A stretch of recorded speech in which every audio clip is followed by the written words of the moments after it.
อีกสิ่งที่อาศัยอยู่สิ่งที่เกิดขึ้นกับกายคือเวทนาสัญญาสังขารและวิญญาณที่อยู่ในเฮานั่นก็เป็นของโลกจังซั่นพระพุทธเจ้าเพิ่นมองมันอีกสิเพิ่นจึงเห็นว่ามันเป็นอนัตตาเพิ่นจึงว่ามันบ่เป็นของเฮาเพิ่นอยู่ว่าบ่เป็นตัวตนมันก็เป็นไปตามเหตุตามปัจจัยของโลกแล้วมันบ่เป็นไปตามใจเฮานั่นมันบ่เป็นไปตามใจเฮาเพราะหยังเพราะมันเป็นของโลกเพราะมันเป็นสภาวะธรรมหนึ่งเป็นของธรรมชาติเป็นของโลกเป็นไปตามเหตุตามปัจจัยของโลกคือเกิดแก่เจ็บตายคือหรือว่าเกิดขึ้นตั้งอยู่และดับไปดับไปนี่หมายถึงเสื่อมไปจากสภาวะที่มันเป็นเฮานี้มันก็สิไปเป็นอันอื่นเมื่อเวลาเดี๋ยวมันมารวมกันเขาเอิ้นว่าเฮามันจึงมีเฮาอะไรเด้ย้อนมันมารวมกันคือจำพวกธาตุสี่คือดินน้ำไฟลมเป็นต้นรวมทั้งเวทนาสัญญาสังขารวิญญาณมันเกิดขึ้นในเฮาแต่ว่าเป็นของอันนึงเป็นของโลกเข้าใจว่าเป็นของโลกเป็นไปตามเหตุปัจจัยคือความบ่เที่ยงคือเป็นทุกขังเป็นอนิจจังอนัตตาแล้วเราไปหลายเหมือนกันเลิกเข้าไปซักใส่เราไปหลายกันมันเลิกเข้าไปแล้วถ้าเขาจะยากอยู่สำหรับเฮาเขาบ่ได้ศึกษาเรื่องเสริมเฮาก็สิเข้าใจยากอยู่ท่านบอกทุกฟังละเอียดนี่ละเอียดหลายเรื่องเชิงซุ่มนี้พระเจ้าเพิ่นแจกไว้เกี่ยวกับเรื่องนี้เรื่องอภิธรรม7คัมภีร์เพิ่นแจกไว้เป็น 42,000 พระธรรมขันธ์ในพระไตรปิฎก 84,000 พระธรรมขันธ์รวมครึ่งนึงเว้าเรื่องนี้รวมครึ่งนึงของพระไตรปิฎกคำสอนของพระพุทธเจ้าสอนเรื่องหูสอนเรื่องเวทนาสัญญาสังขารวิญญาณสอนเรื่องธาตุสี่ขันธ์ห้าสอนเรื่องจิตเข้าใจเรื่องความคิดเจ้าของสอนเรื่องบาปบุญคุณโทษซุมเนี่ยแม่นเมื่อรวมลงไปในหันมันเป็นของอย่างเป็นที่เป็นโลกเป็นรูปธรรมนามธรรมเนาะอันนี้แม่นเรื่องต่อแต่ อันนี้ต่อมา22ข้อ14ข้อ14แต่ละเดือนเฮาก็มีบุญ12เดือนเฮาก็มีบุญหล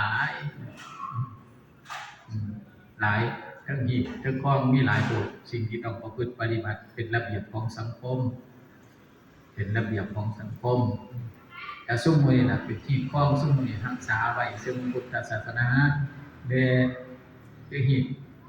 12ข้อ14ที่มันง่ายแต่ละบุญเดือนเจียงเดือนยี่เดือน3เฮาก็มีบุญเดือน3เพลงพุทธศาสนาก็เดือน3เพลงก็มีเดือน6เพลงมีเดือน8เพลงมีเดือน9ดับบุญฮอกเอาประดับหินเดือน10เพลงบุญฮอกเอาสลาก11เพลงเฮาก็ออกพรรษาอันนี้บุญประจำทั้งพุทธศาสนามีทุกเดือนอันนี้เป็นที่ถูกต้องที่จะต้องเฮ็ดหมายถึงฮอดมื้อแล้วเข้าใจนำกันบ่ได้เปล่าซุมื้อนี้บุญฮอกเขาหน่อยต่อไปได้เปล่าบ่ได้เปล่าฮู้จักมื้อเมืองไทยกับเมืองลาวกับที่ถือพุทธศาสนาฮู้จักบุญฮอกเขาเดือน9ดับว่ากันเฮ็ดโลดบ่ต้องเปล่าบ่ต้องประกาศบ่ต้องใส่สลากหนังสือกันฮู้เบิดทุกคนบุญเอาบุญพร้อมกันอันนี้เดือนจะพุ่งมี12ข้อ14บุญพระเวทได้เปล่าเด้บุญพระเวทได้เปล่าเลือกมือมีมือด้วยเอาผสมกันที่ฟังเอาบุญพระเวทก็เอาก็ได้หามือได้มือแล้วก็บอกกันแล้วว่าใส่สลากบุญบ้านนั่นบ้านนี้เด้อันนี้ได้บอกแต่หาบุญพระเวทแต่ว่าบุญประจำเส้นฮอกก็น้อยฮอกก็ใหญ่บ่ได้บอกเด้มันทำเป็นประจำเป็นที่เป็นข้อนะเฮ็ดตามอันอื่นก็ระเบียบสังคมเป็นระเบียบสังคมชีวิตการเป็นอยู่ร่วมกันก็บ่เข้าใจละเอียดปานใดเรื่องที่12ข้อ14นะต้องได้เข้าไปเบิ่งในหนังสือ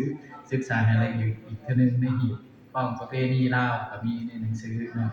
แต่บ่ได้ลงลึกละเอียดเรื่องนี้ปานใดแต่ว่าลงเรื่องธรรมะลงอยู่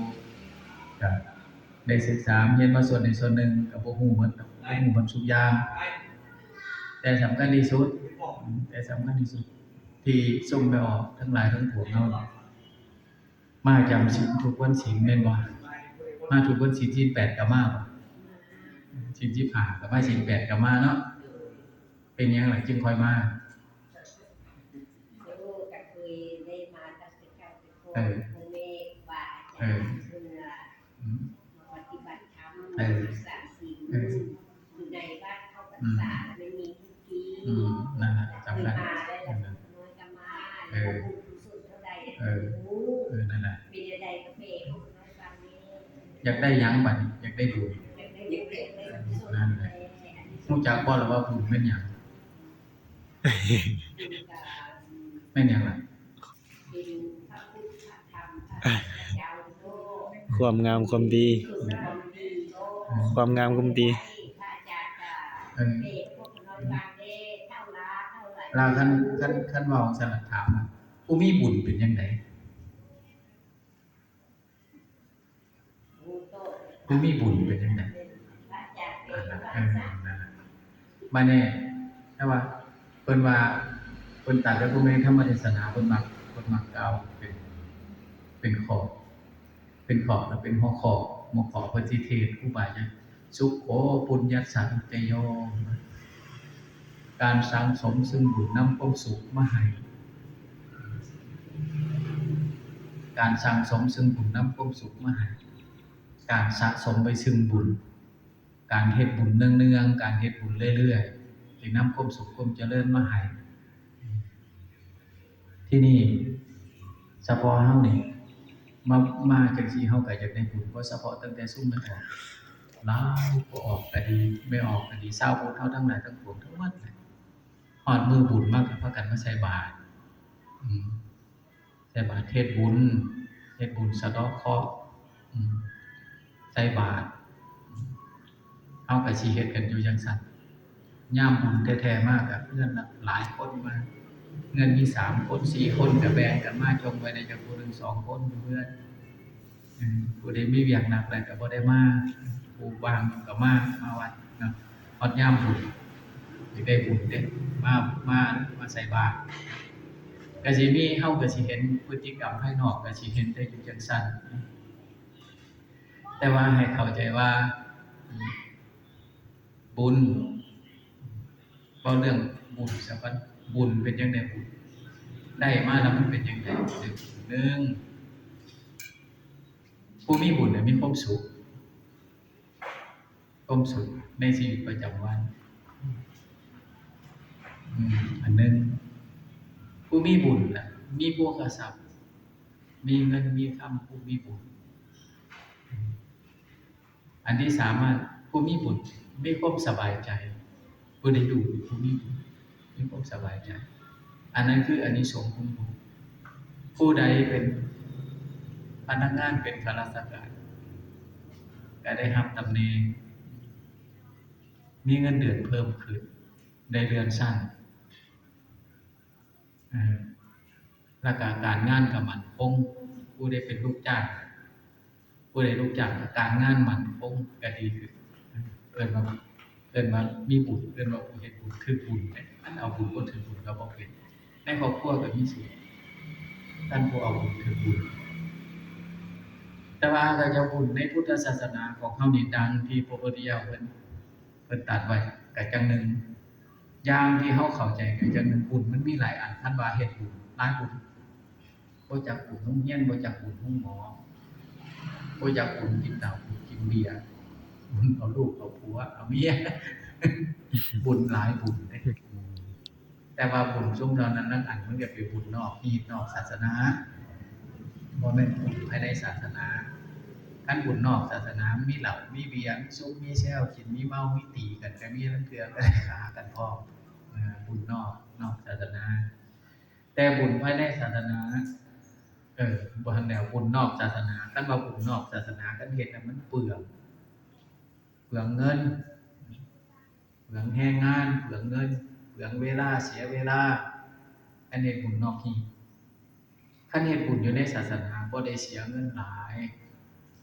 นั่นเทื่อก็บ่ได้เสียทรัพย์คันเข้าใจบ่ได้เสียเงินหลายบ่ได้เสียเวลาหลายคันผู้เฮ็ดเป็นเฮ็ดน้อยก็ได้หลายคันผู้เฮ็ดเป็นคันผู้บ่เฮ็ดบ่เป็นเฮ็ดหลายก็ได้น้อยบุญในพุทธศาสนามีอยู่3อย่างบุญกิริยาวัตถุ3อันนี้เฮาก็อยากมีความสุขอยู่แล้วค ความปรารถนาของคืออยากได้บุญนำมาซึ่งความสุขความเจริญในบุญอันนี้และที่นี่บุญมีอยู่3อย่าง1การให้ทานเกิดว่าทานามัยบุญอันที่2เป็นว่าศีลไมยเกิดว่าการรักษาศีลบุญอันที่3เกิดว่าภาวนาไมยมีอยู่3อย่างบุญสำเร็จด้วยการให้ทานบุญสำเร็จด้วยการรักษาศีลบุญสำเร็จด้วยการภาวนามีอยู่3อันที่บุญมีอยู่3มองง่ายๆย่อๆก็มาให้ชื่อได้ง่ายๆทานศีลภาวนา3อย่างเป็นบุญทานศีลภาวนา3อันเป็นบุญร่วมกันแล้วเป็นบุญทานเฮ็ดจังไดนะถามหย่อลงมานี่เพื่อความเข้าใจตื้อทานเฮ็ดจังไดคือเพิ่นเอิ้นว่าให้ทานทานแปลว่าการเสียสละและที่นี่การให้ที่เฮาเข้าใจ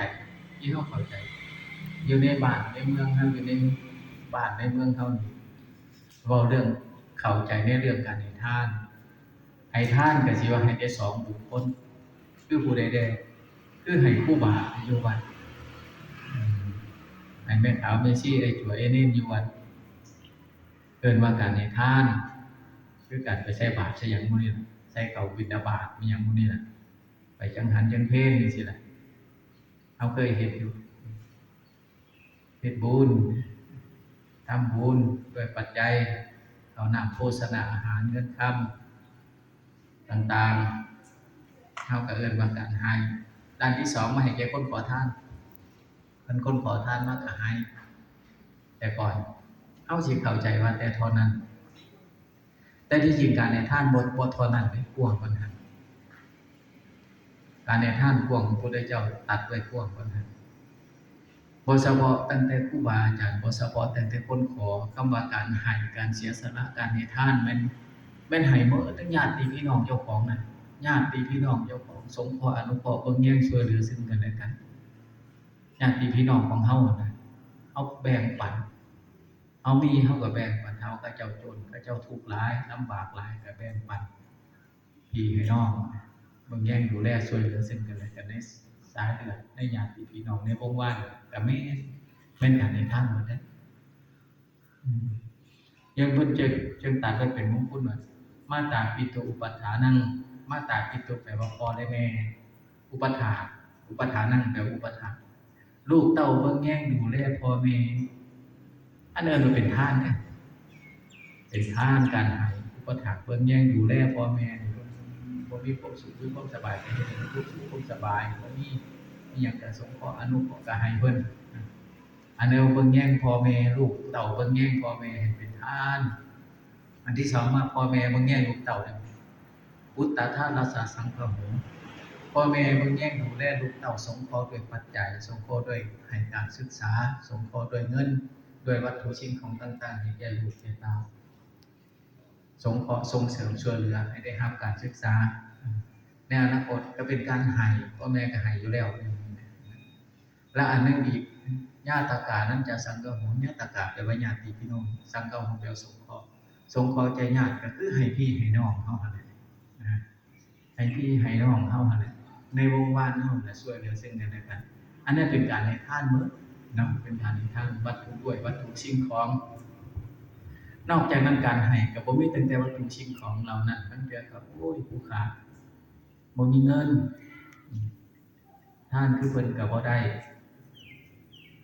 ให้ทานคือเพิ่นก็บ่ได้ลางคนบ่มีเด้พระเจ้าก็บ่มีลางคนก็บ่มีเงินบ่มีวัตถุอันใดสิไปให้ทานไปทานนำเพิ่นบ่ได้ดอก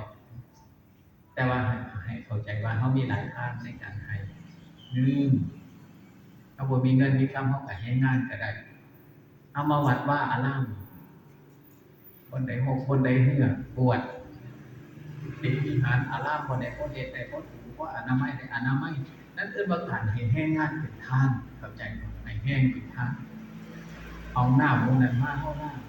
บ่ละบัดผักได้บุญหมดสุอันซุมื้อเป็นการให้ทานให้ทานแห้งงานได้อยากเข้าใจว่าบ่อันนั้นบ่มีเงินเฮ็ดบ่ได้อันนั้นการอนามัย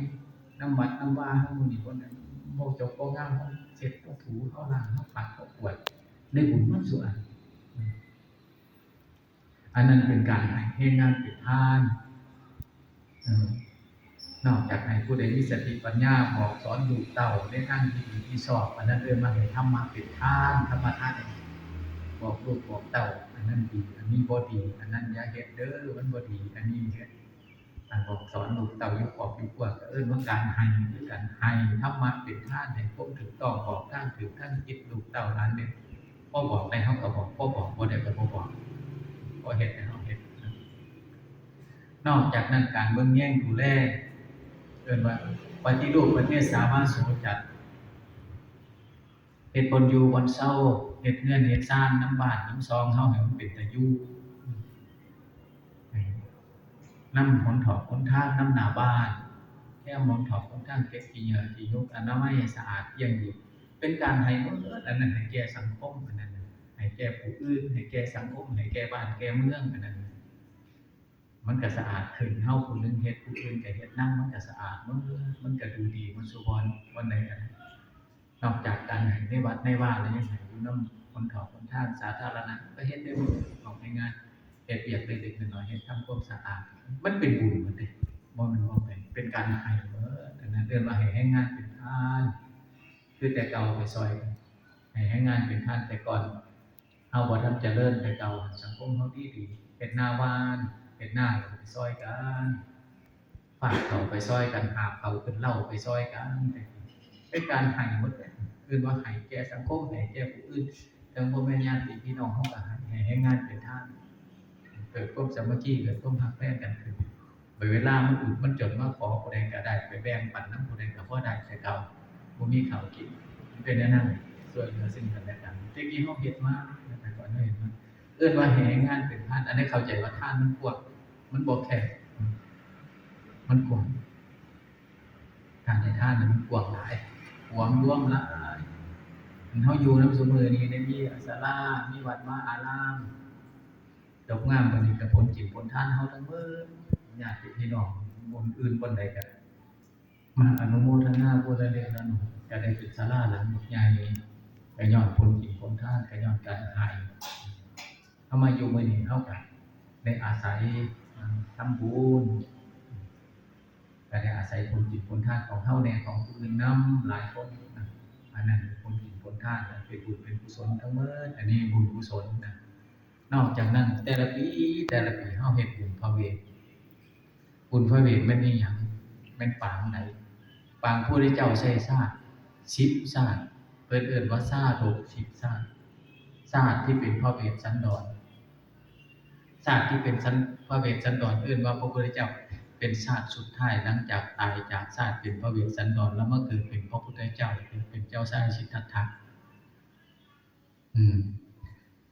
ตอนเพิ่นบำเพ็ญ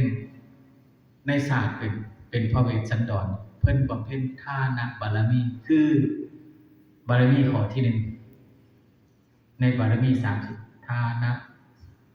ปารมีสัมปันโนทานะอุปปารมีสัมปันโนทานะปรมัตถปารมีสัมปันโนอิติปิโสภะคะวะโตเรียกว่าได้เว้าอยู่เนาะลังเทื่อก็ได้เว้าเนาะอันนี้ครับนั่นน่ะว่าอนาทานบารมีขอนั้นทานะอุปปารมีทานะปรมัตถบารมีทานะบารมีน่ะพระเวสสันดรเพิ่นสร้างบารมีทานะบารมีเอาเรื่องการให้ทานถ้าเราฟังดีๆอันอื่นๆมันเป็นลักษณะทานและอันทับอิฐที่สำคัญที่สุดมื้อทับอิฐเข้าไปแห่พระเวทมาหลังจากเข้าแห่พระเวทมาแล้วก็มาที่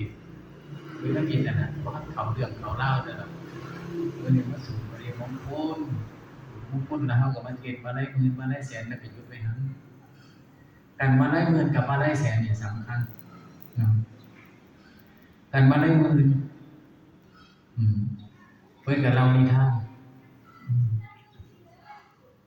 ตั้งแต่ปังเมื่อพระมาลัยปังเนี่ยเป็นพระอรหันต์เป็นพระอรหันต์พระมาลัยตอนนั้นเพิ่นเป็นพระอรหันต์ไอ้ซอย พุทธศาสนามาได้อยู่ร่างกายเป็นพระอรหันต์เมื่อนั้นออกมาบิณฑบาตตอนเช้าออกมาบิณฑบาตบังเอิญใช่กระตักคุณเราเป็นคนดีพอบ่มีเลี้ยงแม่ตัดปืนไปขายก็ได้เขามาอยู่มากินเลี้ยงแม่อยู่ผู้เดียวแล้วมันมื้อนั้นสิไปเอาปืนออกบ้านแต่เช้าออกบ้านแต่เช้าไปฮอดกลางทางพอดีสวนทางกับพม่าไล่มาบิณฑบาตยามมื้อเช้าเอาฟังนะมาบิณฑบาตยามมื้อเช้าน่ะชายทุกขตาผู้นี้แล้วน่ะบ่มีแนวสิให้ทานบ่มีหยังเพราะว่าตัวเองก็บ่มีหยังเป็นคนทุกข์อยู่แล้วก็เลยไปเห็นดอกบัวอยู่ในหนองแคบทางเห็นดอกบ่มีหยังก็เลยลงไปเอาดอกบัวเอาดอกบัวได้มาดอกบัว8ดอก8ดอกเราเอามาใส่วาบาทให้พม่าไล่ก็หักเอาดอกบัว8ดอกมื้อนั้นเป็นมื้อวันศีลเด้มื้อวันศีลพอดีพม่าไล่เป็นพระอรหันต์เพิ่นก็เป็นผู้วิเศษเป็นผู้มีเป็นผู้ได้ญาณได้ยังหูจิตใจของผู้อื่นเพิ่นก็ได้วิชา3ยังหูจิตใจของชายทุกขตาคนผู้นี้จิตใจดีสะอาดบริสุทธิ์เป็นบุญเป็นกุศลถึงว่าบ่มีทรัพย์โภคาสมบัติอีหยังก็ยากเป็นคนทุกข์แต่ใจแล้วดีหลายละเอายังเอาดอกบัวมาถวายเพื่อสิให้ได้บุญพอมาไล่ก็คือจังซั่นคันสิให้เราได้บุญได้หน้าที่จังได๋น้อดอกบัวเรามาถวาย8ดอกนี่สิไปบูชาไสเนาะมาคืนไปพิจารณาไปแล้วพระธาตุ 84,000 พระนามขันธ์อยู่ในสมภูทวีที่พระพุทธเจ้าแบ่งสารีริกธาตุให้3ธาตุเป็นแต่ละหัวเมืองได้ 84,000 อันตั้งแต่ตอนพระเจ้าอโศกสร้างไปบูชาเมื่อสุบอนนะบ่มีคนใดที่บ่ได้ไปบูชาเพราะว่าเพิ่นเป็นพระอรหันต์เพิ่นไปได้ทีนี้มาขึ้นไปขึ้นมายังได้ธาตุอันเดียวที่ยังบ่ทันได้เอาไปบูชายังได้พระธาตุเกศแก้วจุลมณีอยู่สวรรค์สันดาวดึงบ่ทันได้ไปบูชาเถิดพระธาตุเกศแก้วจุลมณีมาแต่ไสที่มาของพระธาตุเกศแก้วจุลมณีที่มาของพระธาตุเกศแก้วจุลมณีมา